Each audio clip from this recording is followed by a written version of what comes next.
Students, कैसे हैं आप? So this video is very important for your competition of first and second grade and REIT level examination because the topic is subject verb agreement।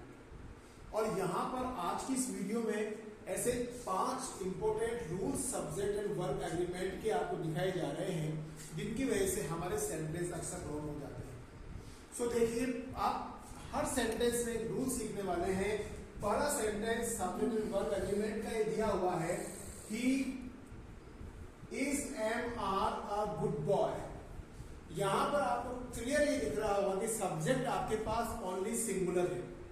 Subject and verb agreement में हम बात करते हैं singular and plural helping वर्बों की, कि हम सही verbs का यूज करके सेंटेंस को राइट करें। सो यहां पर आपका सब्जेक्ट सिंगुलर है तो अनडाउटेडली आपका आंसर क्या हो जाएगा? इज हो जाएगा। क्या हो जाएगा? इज हो जाएगा। After that, the second rule is about Rani along with her friend going to market। आपको पूरा दिमाग लगाना है यहाँ पर। रानी अकेली नहीं है, along with his friend, वो अपने दोस्त के साथ जा रही है। कहाँ जा रही है? मार्केट जा रही है। आपको यहाँ लग रहा होगा ओपनली कि ये तो प्लूरल हो गया है, लेकिन नहीं, ये सेंटेंस प्लूरल नहीं हुआ है। पूरा फोकस किस पर है? रानी पर है। रानी अलोंग विद हर फ्रेंड, यानी आपको जो हेल्पिंग वर्ब लगानी है वो रानी के अकॉर्डिंग लगानी है। एंड रानी इज सिंगुलर, तो आपका आंसर होगा is. Okay, it's very interesting example. Now the third rule is about either और, इधर और एंड नीदर नॉर। देखिए, आइदर और एंड नाइदर नॉर ये सेंटेंस भी हमें कंफ्यूज करता है। बेसिकली हमें पता है कि आइदर और आने पर तो सिंगुलर हेल्पिंग वर्ब आने वाली है, जबकि ऐसा कुछ केसेस में होता है। यहां पर देखिए आप, इधर द बॉयज और द गर्ल्स। देखिए, यहां पर है द बॉयज और यहां पर है द गर्ल्स। आपको दोनों में से एक सब्जेक्ट का ही सिलेक्शन करना है। You are right. लेकिन जो हेल्पिंग वर्ब आने वाली है वो nearest to the verb, nearest to the subject जो हेल्पिंग वर्ब होगी वो आपको लगानी होगी। तो ऐसे में आपने कहा कि यहां पर भी प्लूरल है और यहां पर भी प्लूरल है, तो आपको इन दोनों में से नियरेस्ट सब्जेक्ट को सेलेक्ट करना होगा।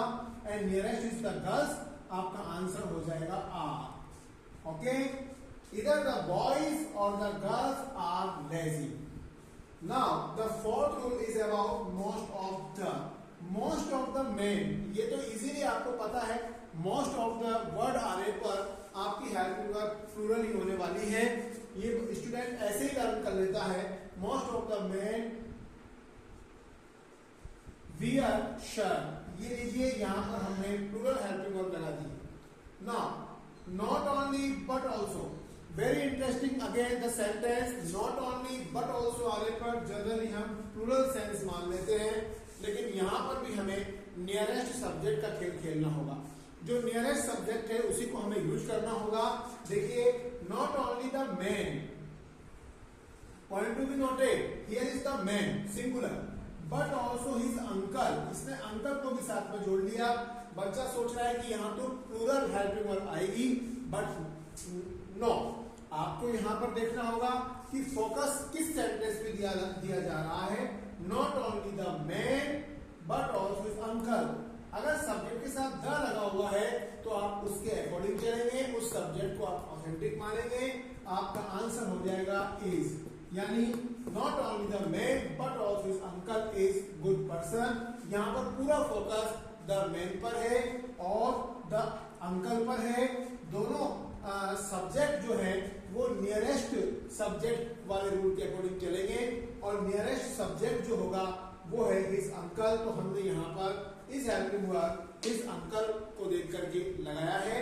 सो आई होप आपको बहुत इजीली ये कंसेप्ट में आया होगा। सब्जेक्ट वर्ब के एग्रीमेंट के 5 मुख्य बड़े नियम जो आज की क्लास में हमने शुरू किए हैं। बने रहे इसी के साथ नेक्स्ट वीडियो के लिए। Thank you.